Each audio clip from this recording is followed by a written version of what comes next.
Hello students, how are you? Hope you are doing well. Since we have actually came to an end to our course and there is only one lecture is left, which is on Rome or Roman architecture. So this lecture is a very important one, and it will be covered by me through lectures, and also there will be some works related that will be on assignments. You have to submit assignments, and we shall go through some discussion session on this, because Roman architecture is important due to many reasons which we will learn through the lectures. If we continue the previous lecture discussion session, then I hope you remember by now I have asked you about some movies like Gladiator and Troy. So these movies actually is very famous movies. So far I remember, acted by Brad Pitt. These movies is a legendary movies. I would recommend you to watch these movies because these movies, Gladiator and Troy, is actually on the time period of the Romans. So if you see these movies from the set design, you will learn many things about the Roman culture, Roman architecture, Roman belief system, and their innovation system. So okay, let's continue our today's lecture on Roman architecture. These are the fridge magnets I have collected, or people give me as a souvenir or gift when they come from abroad. This is very important for me because I love architecture, and if you see, the most of the fridge magnets are actually on architecture, the temples, the buildings, the towers. And here, if you see the Berlin famous Parliament building, it is actually depicts the columns, the pediments of, you see, the classical architecture, or the Greeks or Romans, they built buildings front like this, and this is continued 19th century.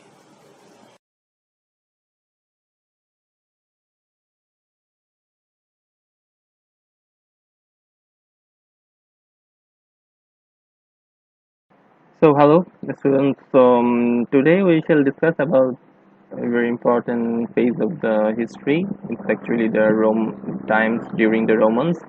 So our discussion topic is Roman architecture. As I previously mentioned, the time period is 0 AD or 0 BC.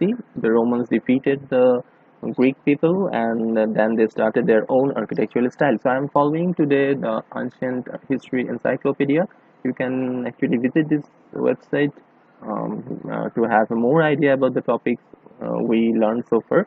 So এখানে Roman architecture, if we go in the definition or something, it's okay. Actually তারা যখন গ্রিকদেরকে defeat করে, তখন তারা গ্রিকদের অনেক architectural স্টাইলকে follow করে এবং সেখানে নিজেদের কিছু ইনপুট দেয়, because they Romans are the great innovators. তো ওরা পাবলিক অনেক বিল্ডিং করে, পাবলিক বিল্ডিং এর জন্য তারা করেন্থিয়ান অর্ডারটাকে নিয়ে কাজ করা শুরু করে। যে ইফ ইউ রিমেম্বার, যে গ্রিকদের সময় 3টা অর্ডার ছিল, সেই অর্ডারগুলোকে নিয়ে তারা কাজ করে, and they adapted new construction technique. খুব ইম্পর্টেন্ট তাদের কনস্ট্রাকশন টেকনিকের মধ্যে আর্চ এবং ভল্ট কনস্ট্রাকশন ছিল, সেইটা নিয়ে কাজ করে। And they used new materials. তারা সিমেন্ট আমরা যে এখন ইউজ করি, it's actually came from the Roman word cementum. তো সিমেন্টটা তাদের সময় তৈরি হয় বলতে ইটস নট অ্যাকচুয়ালি যে তারা তৈরি করে, বাট দ্য পসিবিলিটি স্কোপটা তারা মূলত বুঝতে পারে, হ্যাঁ। And they uniquely combined with existing techniques. So this is very important, and their important architectural structures are basilica. Basilica is actually the central place for the government and the public gathering space. The triumphal arch is actually triumph. As you know, the triumph is actually the progress or the movement, the triumph of the city. আমরা যদি বলি যে city যে খুব আগিয়ে যাচ্ছে সেটাকে, so triumphal arch actually to celebrate the victory of the war, হ্যাঁ, সেটাকে সেলিব্রেট করার জন্য একটা গেট বানানো হতো। তো গেটে আর্চ আমরা চিনি নাকি, I am not sure whether you know what is arch. So সেই arch design, let me share it with you. This is actually arch. This is actually arch. So এই যে arch তৈরি করা, and it actually developed by the Romans. Again, aqueduct, monumental aqueduct, পানি carry করার জন্য aqua is water, duct is channel.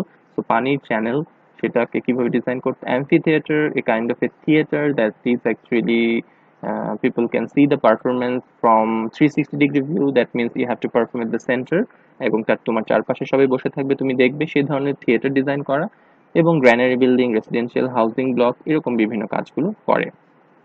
ওকে, তো architectural অর্ডারে যদি আসি, যে গ্রিক অর্ডার আমরা গতকালকে বলছিলাম, Greek order means actually the গ্রিকদের স্টাইল অফ দ্য কলামস, এবং তার মানে গ্রিক অর্ডার বললেই তোমাদেরকে বুঝতে হবে যে আমি কলাম স্টাইলের কথা বলছি। তো গ্রিক অর্ডার হলে গ্রিকদের যে কলাম ডেভেলপ করেছিল, দে ডরিক, আয়নিক এবং Corinthian, you will describe that. But আমি যদি বলি classical order, then it is actually much bigger or much wider, because classical, this term is used for Greeks and Romans combinedly। যে আমি যদি বলি যে classical order বা ক্লাসিক্যাল সময়ের আর্কিটেকচার কি ছিল, দ্যাট মিনস আমি ক্লাসিক্যাল বলতে বুঝছি গ্রিকদের সময় এবং রোমানদের সময়। তো ক্লাসিক্যাল অর্ডার বললে রোমানদেরও অর্ডারের কথা আসবে। তো রোমানরা কি কলাম অর্ডার বা কলামে ডিজাইন করেছিল সেটা এখানে important, because the Corinthian was particularly favoured by many Roman buildings. যে করিন্থিয়ান অর্ডারটাকে ওরা অনেক বিল্ডিং এ ইউজ করে, but they made some modification, they made some change. কারণ আগে আমি একটা সিভিলাইজেশন বা একটা এম্পায়ারকে পরাজিত করে ক্ষমতায় এসেছি, so I will not try to follow there existing style, ঠিক না? The thing that happens in our politics too, that the Awami League when comes into power and defeating the BNP, then they actually cancel all the activities of the BNP. So this actually happens, and they will try not to follow the style of the BNP. That means that the same happens for the Romans, so they made some modifications. So what are the modifications, what are the changes that made by the Romans is a very important part or important discussion for our examination too. So তারা যেটা করেছিল যে the Romans did however add their own ideas, এবং সেখানে বলা হচ্ছে যে Corinthian ক্যাপিটালকে তারা ফলো করে, কিন্তু বাট মাচ মোর ডেকোরেটিভ, হ্যাঁ, অনেক বেশি ডেকোরেটিভ করে ফেলে আরো, এবং as did the cornice. If you remember the cornice or cornice part, this was more or less little bit less decorative, but তারা সেখানে অনেক বেশি ডেকোরেশন ইউজ করে। The Romans also created composite capital. Composite capital is actually combination of Ionic order এবং acanthus leaves of Corinthian order। তার মানে হচ্ছে তোমার যে দুইটাই থাকবে। So if I go to the images, সেখানে যদি দেখো তোমরা যে আয়নিকে এই ভলিউট, সার্কুলার একটা ভলিউট ডিজাইন ছিল শিংয়ের মতো। সো দিস ভলিউটও থাকবে এবং করিন্থিয়ানসদের এই পাতাগুলোও থাকবে। সো দুইটা মিলিয়ে যেখানে যদি দেখো যে তোমার আয়নিক অর্ডারের ভলিউটটা আছে এবং একান্থাস লিভস আছে, দুইটা মিলিয়েই আমার করিন্থিয়ান অর্ডারটার ফলো করে আমি কি করছি, Roman composite. Composite actually always composite means 2 or 3 elements will come together, so এখানে রোমান কম্পোজিট হয়। রোমান টাস্কান হচ্ছে is actually very simpler form of Greek Doric থেকে চলে আসে। যে তুমি যদি দুইটা পাশাপাশি রাখো, গ্রিক ডরিকের মতোই পুরো স্টাইলটা more or less, but the main body is very plain without any design or decoration, কোনো এরকম ডিজাইন ডেকোরেশন নেই, it's very plain, and also they added base. So this is actually the Roman Tuscan, and Roman Doric is the same as the Greek Doric but with a base, and the capital is much narrower than the Greek Doric। Greek Doric এ যদি দেখো যে যেখানে main বডিটা গিয়ে শেষ হচ্ছে, এরপরে সেটা একটু এক্সটেন্ডেড, হ্যাঁ, একটু বের হয়ে আসছে, অনেকটাই বের হয়ে আসছে, কিন্তু রোমান ডরিকের ক্ষেত্রে মোর অর লেস সিমিলার। সো এই চেঞ্জটা হয়, এবং প্রপোর্শনেটলি যদি তুমি খেয়াল করো যে গ্রিক ডরিকের থেকে রোমান ডরিক অনেক স্লেন্ডার, হ্যাঁ, বা ন্যারো, অনেক এত ওয়াইড না, হ্যাঁ। So এই চেঞ্জগুলো তারা করে। So this is actually written in here, you will write it down by point what changes made by the Romans in the column orders। তো এই যে দেখো আর্কিটেকচার কলাম অর্ডার যখন বলছে আমাকে সবগুলো দিতে হচ্ছে, I have to give the Egyptians, Greek, Romans, everything। Okay, so then comes যে এখানে যদি দেখো ওরা কিছু কলামের স্টাইল দেখাচ্ছে, হ্যাঁ, যে কেমন করে কলাম ছিল এবং ভিতরে বসার যে সিস্টেমটা, this is actually a very important theatre, this is actually the Colosseum. তো কলোসিয়ামেও এই কলাম ইউজ করা হয়, এবং the people will sit here and see the activity down there. আচ্ছা, ম্যাটেরিয়াল টেকনিক্সের ক্ষেত্রে বলছিলাম যে সিমেন্টের পসিবিলিটি তারা বুঝতে পারে এবং সিমেন্ট কিভাবে তৈরি হবে সেটা তারা অ্যাকচুয়ালি বুঝতে পারে। তো প্রথম দিকে they followed the all marble building, that means everything, wall, columns, slab, everything will be made by marble. পরে সেটা থেকে সরে এসে তারা দেখে যে বিভিন্ন কালার ভ্যারাইটি করা যায় নাকি। হ্যাঁ, যে মার্বেল তো অ্যাভেলেবেল ছিল ওদের ওখানে, খুবই কমন, রোম, গ্রিস ওইসব জায়গার মার্বেল আমরাও ইউজ করি এখন। তো ইতালি থেকে নিয়ে আসতো, পাশের দেশই। তো এখান থেকে ইয়ে ছাড়াও তার colour varieties are also much favoured by the Roman, যে ইয়েলো মার্বেল ইউজ করতো তারা, রেড পরফিরি ইজিপ্ট থেকে নিয়ে আসতো, পার্পল ফিগ্রিয়ান টার্কি থেকে নিয়ে আসতো, গ্রিনটা নিয়ে আসতো, আহ, বিভিন্ন জায়গা থেকে তারা কালারটা ইউজ করতো। এবং এখানে একটি এক্সাম্পল দেখানো হচ্ছে দ্য কলামস অফ আয়া সোফিয়া। হ্যাঁ, তো আয়া সোফিয়ার কলামসেও তোমরা যদি দেখো, দিস হ্যাঁ, ডিজাইনটা যদি দেখো যে প্লেন বডি, হ্যাঁ, এটা স্টোন মার্বেলের তৈরি করা, এবং উপরে ডেকোরেশনটা, let me share with you one of my examples because I told you that I visited Turkey. So when I visited in there, তো ওখানে আমি দেখতে পেলাম এই কলাম স্টাইলটা। হ্যাঁ, এখানে যদি আমি একটু জুম করি, তো এখানে তোমরা কিন্তু সেটা দেখতে পাচ্ছ যে আয়নিক ভলিউটটাও আছে, আবার একান্থাস লিভসটাও আছে। হ্যাঁ, এই দুইটা মিলিয়েই কিন্তু তোমার কি হয়েছে, ক্যাপিটালটা হয়েছে। এবং আরেকটা যেটা বলছিলাম যে কার্নিশ, হ্যাঁ, ক্যাপিটালের উপরে যে কার্নিশটা থাকে এটাও কিন্তু অনেক বেশি ডেকোরেটিভ, এত ডেকোরেটিভ গ্রিকদের সময় ছিল না। হ্যাঁ, তো এইটা রোমানরা করে, যেটা বাইজান্টাইন সময়ে ফলো হয়। এই this is actually was a church, Hagia Sophia, now it is a museum, but Hagia Sophia is actually church. এটা বাইজান্টাইন সময়ে করা, 500 সিই বা 500 এডির দিকে করা। তো বাইজেন্টাইনরাও রোমান স্টাইলটা ফলো করে। হ্যাঁ, so it is actually Roman column style. তো সেটা তোমাদের সাথে শেয়ার করলাম। আচ্ছা, এছাড়া Romans did not invent lime mortar, ওরা ইনভেন্ট করেনি, but they see the full possibilities of the produced concrete. হ্যাঁ, কনক্রিট কিভাবে তৈরি হয় সেটার জন্য লাইম মর্টার হচ্ছে চুনসুরকি। চুনসুরকি অনেক পরে আর একটু ডেভেলপ হয় বাইজেন্টাইন সময়। সো চুনসুরকি কেন ইটস ইম্পর্টেন্ট, বিকজ চুন ইজ এ বাইন্ডিং ম্যাটেরিয়াল, পানিতে রাখলে সেটা জমাট বাঁধে। এবং মর্টার বলতে এখানে, লাইম বলতে চুন, এবং মর্টার বলতে the aggregate, the stone or the brick chips, সেটাকে একসাথে জয়েন করার জন্য ইউজ করা। সো কনক্রিট, রাবল, বা যে টার্মটা আমরা ইউজ করছিলাম, যে এই ম্যাটেরিয়ালটাকে ওরা বলতো যে অপাস সিমেন্টিসিয়াম। সিমেন্টিসিয়াম থেকেই মূলত সিমেন্ট কথাটা আসে। তো লাইম মর্টার বা কনক্রিটের যে পসিবিলিটি, কনক্রিট যে বিল্ডিং এ ইউজ করা যেতে পারে স্ট্রাকচারাল ম্যাটেরিয়াল হিসেবে, সেটা তারা ইনভেন্ট করে। এছাড়াও তারা যেটা বুঝতে পারে যে স্ট্রাকচারাল ক্ষেত্রেও স্টোন এর যে কনস্ট্রাকশন, স্টোন কাটা, সেটা থেকে কনক্রিট অনেক চিপ। তো সেই জন্য তারা ইউজ করে।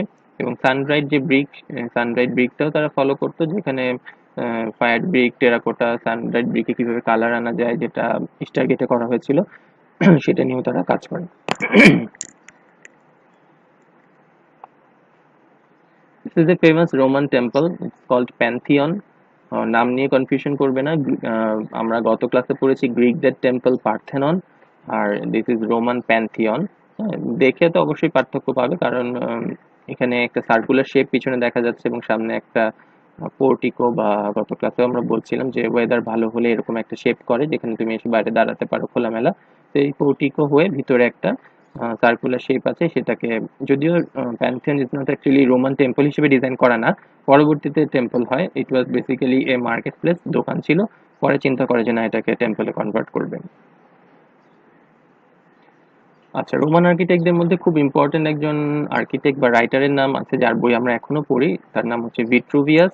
ভিট্রুভিয়াসের 10 পয়েন্টস ইন আর্কিটেকচার বা 10 ভলিউম স্টাডি অফ আর্কিটেকচার, এটা খুব ইম্পর্টেন্ট একটা বই, যেখানে অ্যাট ফার্স্ট সে একটা স্টেটমেন্ট দেয় আর্কিটেকচার সম্পর্কে, যেটা হচ্ছে all buildings must be executed in such a way as to take account of durability, utility এবং বিউটি। এই ডিউরেবিলিটি, ইউটিলিটি এবং বিউটি না থাকলে কোনো বিল্ডিংকে আর্কিটেকচার বলা যাবে না। তো এটা খুব একটা ক্লিয়ার স্টেটমেন্ট দেয়া, যেটা আগে কখনো দেয়া হয়নি। তো ডিউরেবিলিটিটা আসে মূলত ফার্মিটাস থেকে, রোমান টার্মে এটাকে বলা হয় ফার্মিটাস, ইউটিলিটাস এবং ভেনাসটাস। এই তিনটা মিলে আসলে একটা বিল্ডিং বা আর্কিটেকচার হতে পারে। এটা অ্যাকুয়েডাক্টটা, যেটা তোমাদের সাথে আগে হয়তো আমি I didn't share with you. So এই অ্যাকুয়েডাক্টটা নিয়ে আমরা একটু পরে কথা বলবো। রোমানদের অ্যাকুয়েডাক্ট মূলত পানি ক্যারি করার জন্য এক ধরনের চ্যানেল, ফ্রেশ ওয়াটারকে আমি শহরে নিয়ে আসবো পাহাড় থেকে বা বিভিন্ন জায়গা থেকে, সো এটা কয়েক কিলোমিটার দূর পর্যন্ত হতে পারে, দূর থেকে নিয়ে আসছি। তো এই ধরনের রিভারকে ক্রস করে এটা একই সাথে ব্রিজ হিসেবে ইউজ করতে পারে এবং একই সাথে পানীয় ক্যারি করার জন্য ইউজ হবে। তো এই ধরনের অ্যাকুয়েডাক্ট যখন আমি টার্কিতে ভিজিট করি, ওখানেও বাইজেন্টাইন সময়ে কন্টিনিউ করে। সেখানে যদি দেখো, এটা হচ্ছে সেই অ্যাকুয়েডাক্টটা, একটু ডিফারেন্ট ভাবে ডিজাইন করা।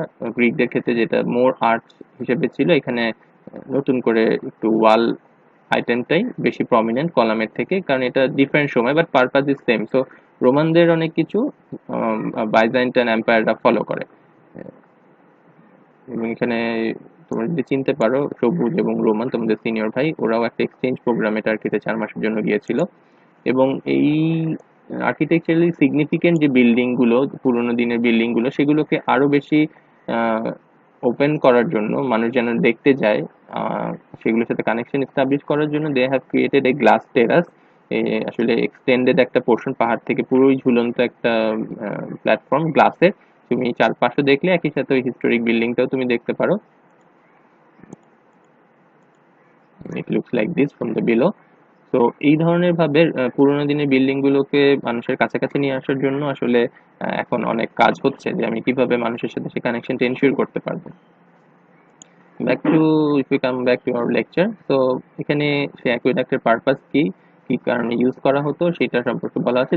এগুলো স্মল স্মল কিছু পয়েন্ট যেগুলো তোমাদের ফাইনাল ইভ্যালুয়েশনের জন্য আসলে কাজে লাগবে।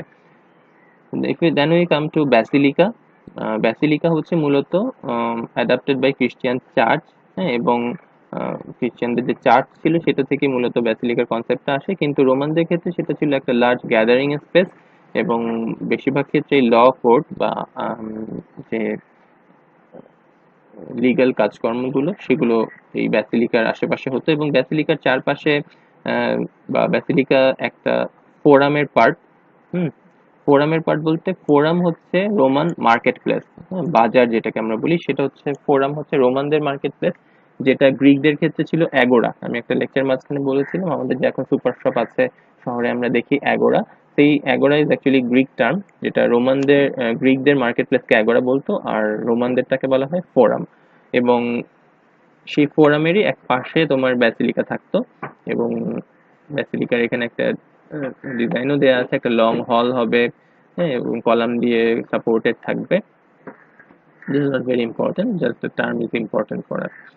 রোমান বাথ ছিল, রোমান বাথ যেখানে তারা যে কনস্ট্রাকশন টেকনিকের কথা আমরা বলছি, যে আর্চ ডিজাইন করা, এবং একই সাথে তারা ডোম, হ্যাঁ, কিভাবে লার্জ স্প্যান এনশিওর করার জন্য আমি কিভাবে ডোম ইউজ করে একটা বড় স্প্যান ধরতে পারি, ভল্ট, সেগুলো নিয়ে কাজ করে তারা। তো ডোম অ্যাকচুয়ালি আমরা যদি এখন বলি যে ডোম বা গম্বুজ মনে হয় ইসলামিক বা মুঘল বা মুসলিম আর্কিটেকচার একটা part, this is actually not true. এটা মূলত শুরু হয়েছিল চার্চের থেকে, যে একটা বড় স্প্যানকে ধরার জন্য, যে মাঝখানে আমি কোনো কলাম চাচ্ছি না, তো এরকম একটা বড় স্প্যান ধরার জন্য মাঝখানে আমি কিভাবে করতে পারি, সেটা থেকে মূলত ডোম, ভল্ট এগুলা চলে আসে। তো এগুলো develop by the Roman. So dome vault niye, I will suggest you Roman dome, Roman vault niye you go through the internet and see what actually are the Roman dome and vaults. So let me share with you. এখানে আমি যদি Roman vault দিয়ে search দিই,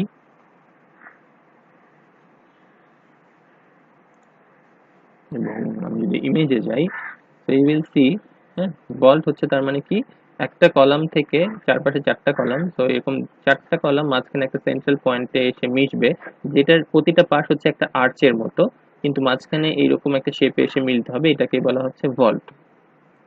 তো এই এই ভলটা first develop by the Romans. হ্যাঁ, এবং এটাকে আর্কিটেকচারই কিভাবে তখন তুমি ডেকোরেট করবে, কারণ নিচ থেকে যদি তুমি দেখো এই চারটা পাশের জন্য চারটা লাইন পাচ্ছ, এই লাইনগুলোকে তুমি একটু ডিজাইন ডেকোরেশন করতে পারো।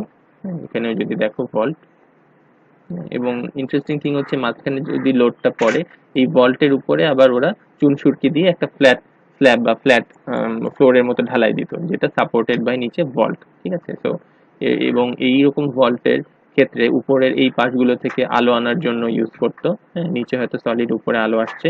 তো এই ভল্টের ডিজাইনটা রোমানদের তৈরি করা।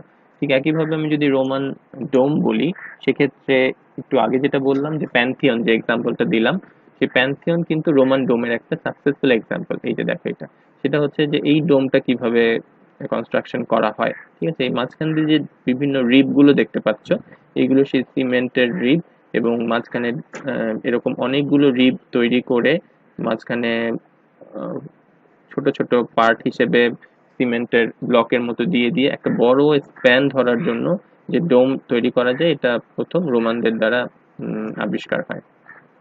এটা হচ্ছে প্যান্থিয়নের ওভারঅল লুকটা, যেটা হচ্ছে একটি সার্কুলার পার্ট এবং এটার সাথে একটা পোর্টিকো অ্যাডেড করা। এটা হচ্ছে প্যান্থিয়ন।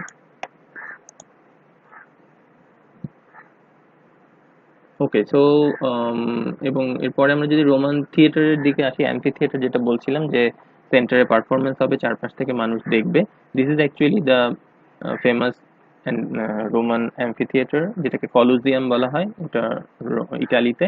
তো এই কলোসিয়ামটা তোমার আম, দুই তিনটা পারপাস ছিল। একটা হচ্ছে ওদের যে বেস্ট ওয়ারিয়ররা তারা এখানে ফাইট করতো, এবং একই সাথে এই লোয়ার পার্টটা তোমার পানি দিয়ে পুরো ফিল আপ করে সিল করে দেওয়া যেত। এইভাবে তৈরি করা, নিচ থেকে প্রায় 7-8 ফিট একটা হাইট, যেটা পানি দিয়ে পুরো ফিল আপ করে দেওয়া সম্ভব। তো এইরকম একটা পানি দিয়ে ফিল আপ করার ফাংশনটা কেন আসে রোমানদের ক্ষেত্রে, ওরা অনেক নতুন যুদ্ধ জাহাজ বা আহ, বাণিজ্যের জন্য বিভিন্ন জাহাজ ডিজাইন করতো, সেই ডিজাইনগুলো এখানে সবার সাথে শেয়ার করতো, যে কোন নতুন নতুন রোমানরা আসলে কি করছে। তো এটা সবাই যখন দেখতো, তারা খুব অ্যাসিউরড হতো যে না, পুরো সিভিলাইজেশন বা এম্পায়ারটা ভালো দিকে যাচ্ছে। তো পাবলিকের সাথে শেয়ার করার জন্য এরকম একটা প্ল্যাটফর্ম ইউজ করতো। আর যখন ফাইট হতো, তোমার গ্ল্যাডিয়েটর মুভি যদি দেখো বা ট্রয় মুভিটাও যদি দেখো, সেখানেও দেখবে যে লোয়ার হাফে নিচে, এটা এখানে আসলে একটা স্টোনের প্ল্যাটফর্ম তৈরি করা হতো। নিচে কিন্তু অনেক রুম আছে, ছোট ছোট ছোট ছোট অনেক রুম, যার উপরে ছোট ছোট স্ল্যাব দিয়ে এটা কাভার করা। তো উপরে যখন ফাইট হচ্ছে, নিচে হচ্ছে কয়েদিদেরকে রাখা হতো বা প্রিজনারদেরকে রাখা হতো, যেন সবসময় তারা আসলে ভয়ের মধ্যে থাকে, এবং যখন উপর থেকে সাউন্ডটা শুনছে মারামারির, হ্যাঁ, স্টোনের গ্যাপ দিয়ে, স্ল্যাবের গ্যাপ দিয়ে স্টোনের অ্যাশটা নিচে চলে আসছে, তো এই ধরনের একটা ভয়ের এনভায়রনমেন্ট ক্রিয়েট করার জন্য এই পারপাজে থিয়েটারটা ইউজ হতো। তো নিচে অনেকগুলো চেম্বার ছিল। কারণ কথা হলো যে নিচে চেম্বার থাকতো, তাহলে পানি ভরলে তো সেটা ভরে যেত। হ্যাঁ, সেটা ওইভাবেই ভরে যেত, তখন নিচে কোনো ফাংশন থাকতো না, নিচে কয়েদিদের অন্য জায়গায় সরিয়ে রাখতো। রোমানদের স্পেসিফিক কিছু ওয়াল টাইপ ছিল, যে কিভাবে ওয়াল ডেকোরেশন করবে। যদি তোমরা এই একটা ইমেজই দেখো, এখানে দেখো যে স্কোয়ার স্কোয়ার শেপের অ্যাঙ্গুলার ভাবে একরকম পাথর বসানো, এটা আবার স্ট্রেইট পাথর বসানো, এখানে আবার বড় মডিউলে পাথর বসানো। তো এই ধরনের ডিজাইনটা যে রোমানরা কি ধরনের ওয়াল ইউজ করতো, সেটার জন্য আমরা একটা ইমেজ যদি শেয়ার করি, যে এখানে 3 ধরনের ওয়াল দেখাচ্ছে: ওপাস, রেটিকুলেটাম, ইনসার্টাম এবং টেস্টেসিয়াম। তো 3 ধরনের ডিজাইন। একটা হচ্ছে বাইরে থেকে দেখলে তোমরা অ্যাঙ্গুলার ফরমেশনে সাজানো স্কোয়ার শেপের, একটা হচ্ছে খুবই ন্যারো, এবং একটা হচ্ছে আমাদের এখনকার সময়ের ব্রিকের মতো। তো প্রত্যেকটা ক্ষেত্রেই বাইরে থেকে যদি আমি দেখি, আমার মনে হতে পারে যে অল থ্রু ম্যাটেরিয়ালটা এরকম, কিন্তু না, মাঝখানে কিন্তু তোমার ওই যে লাইম মর্টারের লেয়ারটা আছে। তো আসলে পাশ থেকে দেখতে এরকম, মাঝখানে হচ্ছে তোমার মর্টারের ফিল আপ করা। So this is more or less all about our today's lecture. I will request you to watch this virtual Rome videos. It's actually a 3D model shared with you. এবং এটা দেখে then we shall come to our next discussion if needed. তোমাদের যদি মনে হয় যে sir we have a confusion, let me know in the Facebook Messenger group, and then we shall uh, go for a discussion session on Roman architecture. এবং এই লেকচারটা থেকে, এই ওয়েবসাইটের বিভিন্ন টপিক থেকে we shall submit some assignments for our final evaluation. So সেই জন্য it is very important to clear up most of the ideas. So thank you.